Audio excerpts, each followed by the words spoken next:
Keyword research is one of the most important aspects to effective niche marketing with Google AdSense and affiliate-based programs. Once you've found a few ideas you're interested in, it's time to do some research to ascertain the average price per click and the level of competition.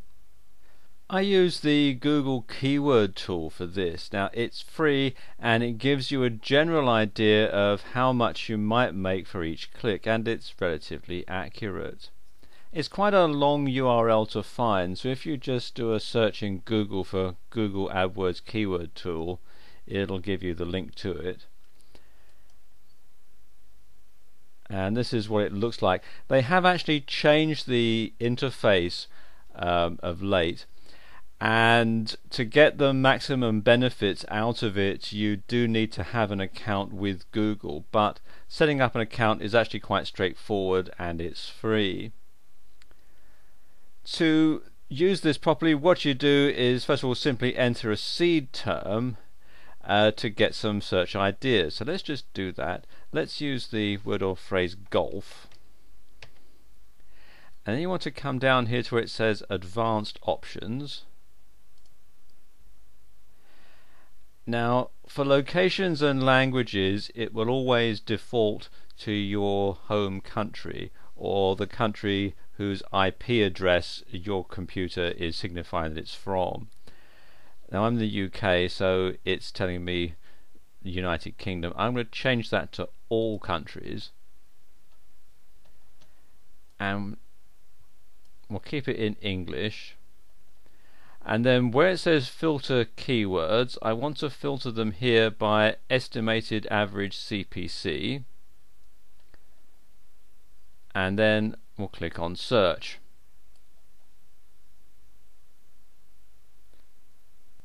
And then when I scroll down, see here it's listing the keywords, and it's giving me the global monthly searches and the local monthly searches.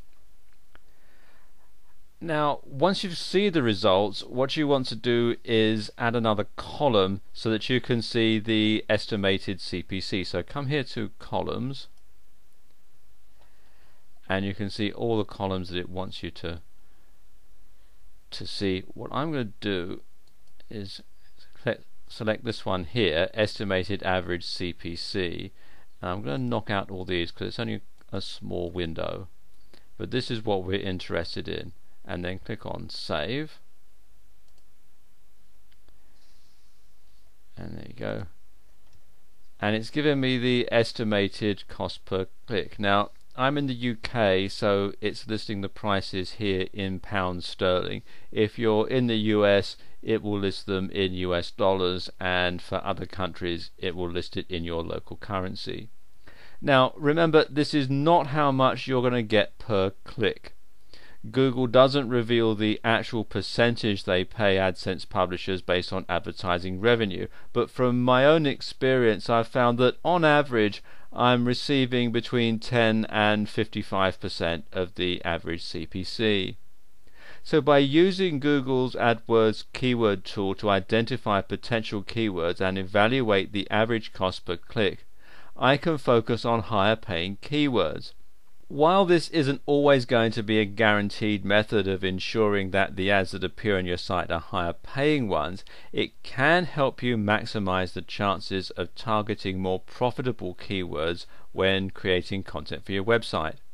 Your primary objective here is to find as many keyword phrases that you can for each niche market that you intend to focus on, and then chisel down that list so that you're able to integrate 20 to 50 keyword phrases throughout your website content itself. Once you have this rough draft of potential keywords, what you then want to do is visit Google's search engine itself and enter in each keyword phrase, wrapping your search terms in quotations, and this will tell you how many people are competing for these chosen keywords. So let's just do that. Let's find a high paying one. Let's say golfing. So let's go back to Google. Let's type in golfing,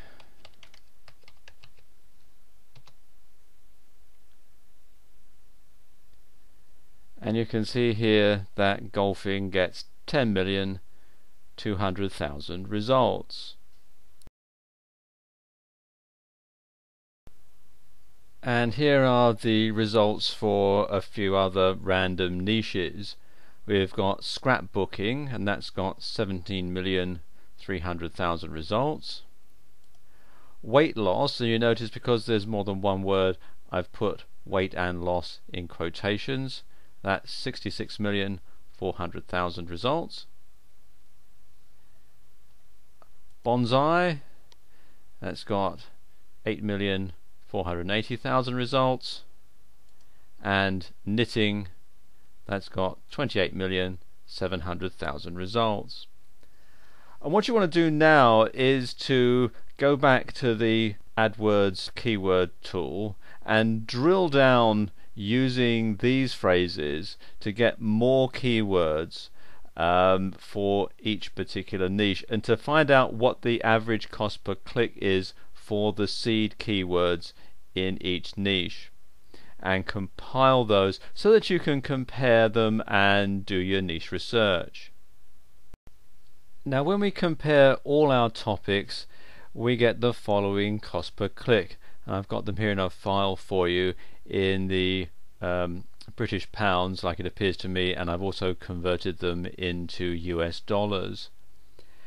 And you can see here golfing, which we just looked at, is £1.01, and that's approximately $1.52. Knitting is 34 pence or 51 cents. Scrapbooking is £2.12 or $3.18. Weight loss is £2.49 or $3.73, and bonsai is 45 pence or 67 cents. Now, from looking at the Google results derived from both entering in keywords into Google's search engine as well as re-entering these same keywords into Google's AdWords keyword tool, it appears that the most competitive niches are golf and weight loss, and the least competitive are scrapbooking and bonsai. However, when we look at the average CPC, we can see that scrapbooking is right in the middle as far as competition, but it has a high average CPC. So out of these niches, my first choice would be scrapbooking, since it has a great average CPC and less competition than some of the more highly competitive niches. I always look for niches with an average CPC of over $1 because I don't like getting clicks under 10 cents. Each time you conduct a search using Google's main search engine, you'll want to pay attention to two factors. The first is the number of Google AdWords advertisers that appear under the sponsored listing area of your search page. So it's all these ads here, and then down the side here, and you want to see what page these ads start to be repeated on, because that will give you an idea as to how many people are buying Google AdWords ads for this particular keyword phrase. And the second one is the number of pages that are generated in the results window for each keyword phrase you enter. So this gives you the number of results, and that's 10 results per page, so you can get an idea as to how many pages that there are. And this tells you how much other information there is out there about weight loss or whatever your chosen subject is. And these two aspects alone will give you a good idea as to whether the niche market that you're considering is likely to be a viable one or not, as the number of AdWords publishers that appear in the search engine results pages based on your keywords are going to directly determine how profitable that particular niche is. And these are the same advertisers who could appear on your website once you've integrated Adsense into your template. Advertisers that promote their websites through Google's AdWords program can choose their daily budget, the amount they're willing to pay for each click to their websites from a publisher site like your own, as well as the structure of their ad so that they feature targeted keywords, titles, and links. An example of a Google AdWords publisher's ad targeting the weight loss niche might look like this. When it comes to what ads appear on your website, Google determines this based on the overall budget set by the advertiser, as well as the relevancy of your website's topic to the advertiser's ad. If a publisher chooses to set their daily budget to, say, $500 and is willing to pay $1 a click, their daily exposure would not exceed 500 clicks. This is why different ads may appear on your website throughout the day, as one advertiser may appear early in the day, and once their daily budget has been met, it'll no longer run ads for this advertiser until the daily budget resets the next day. As an AdSense marketer, it's difficult to determine exactly what you'll earn per click for each ad that appears on your website. However, there is something that you can do to maximize your chances of featuring high-paid ad blocks on your site. For starters, since Google matches the ads that appear on your website based on your site's overall theme and topic, so choosing to integrate popular keywords into your website's content will maximize your chances of increasing the payout rate for each advertisement that appears on your site. The logic behind this is simple. If you incorporate competitive keywords into your website, these same keywords are likely to cost more per click within Google's advertising program, AdWords. Since you're given a percentage of what an advertiser is paying to advertise, if your website focuses on popular keywords that cost more for exposure within AdWords, your payout per click should also be higher. While you have little control over the ads that appear on your site, by incorporating competitive keywords and fine-tuning your website's overall theme, you can influence the types of ad that appear within your AdSense-based advertising blocks. Once you have your basic keywords, you should begin to form a swipe file of what's called a pyramid of keywords, and this will include related keywords, long tail keywords, and secondary keywords. For example, if your primary keyword phrase was weight loss, a secondary long tail keyword phrase might be weight loss supplements or weight loss equipment. It's important to vary the keywords that you use and to effectively integrate different keyword phrases into each page of your website so that you can offer a variety of rotational ads through Google. You should research these related keywords as you did with the original keywords. You want to try to develop a nice list of keywords all related to your niche and topic. So evaluate the popularity of each secondary keyword phrase, the number of current AdWord advertisers that are targeting each keyword phrase, as well as the estimated traffic based on relevant keywords. Keyword research is an important part of setting up an optimized website that will showcase relevant AdSense advertising, so be sure to spend some time creating your keyword swipe file prior to developing your website or prior to integrating AdSense into your theme.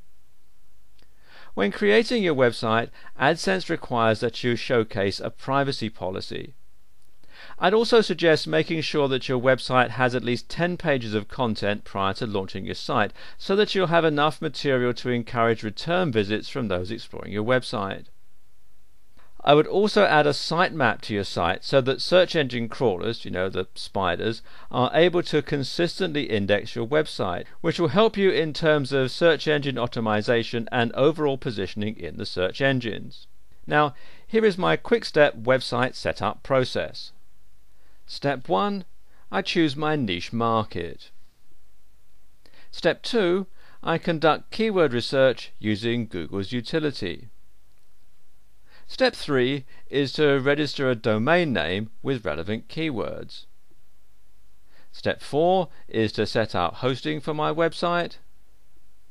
Step 5 is to create 10 pages of content using articles that incorporate relevant keywords derived from my keyword research.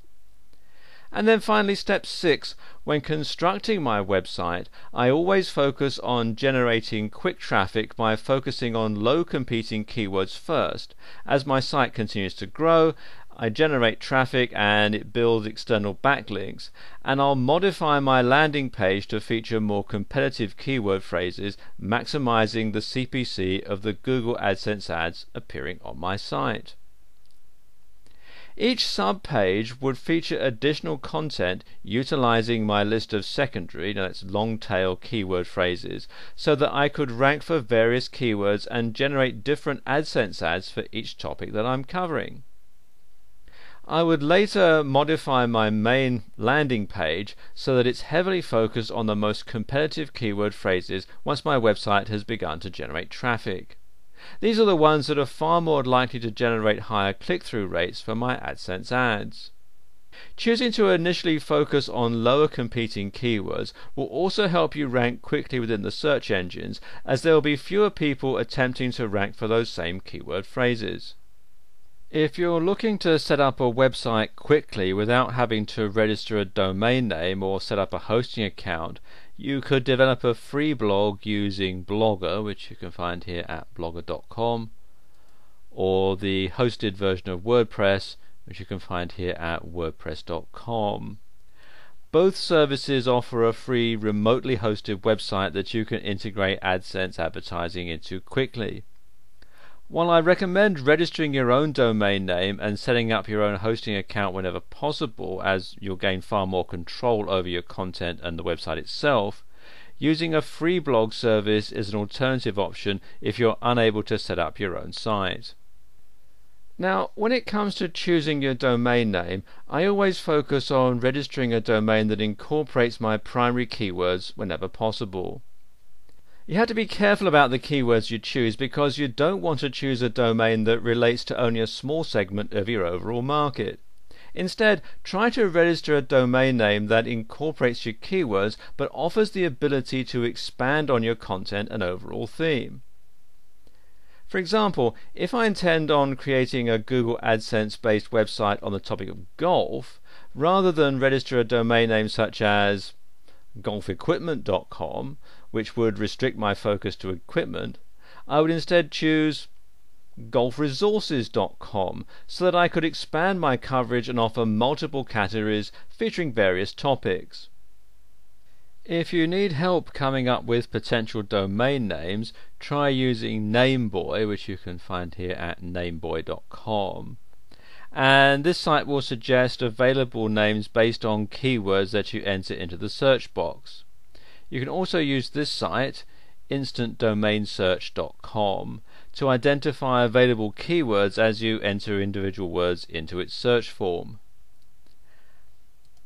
When it comes to choosing your hosting provider, you want to make sure that you're able to update your account at any time should you need to increase your website's allocated bandwidth or spacing later on. Now, I recommend HostGator, which you can find here at hostgator.com. It's a reliable hosting provider with affordable plans. And best of all, HostGator comes with the Fantastico add-on, which will allow you to install WordPress blogs, contact forms and polls into your website with a couple of clicks of the mouse. Okay, in the next video I'll talk you through a few things you need to know when setting up your website.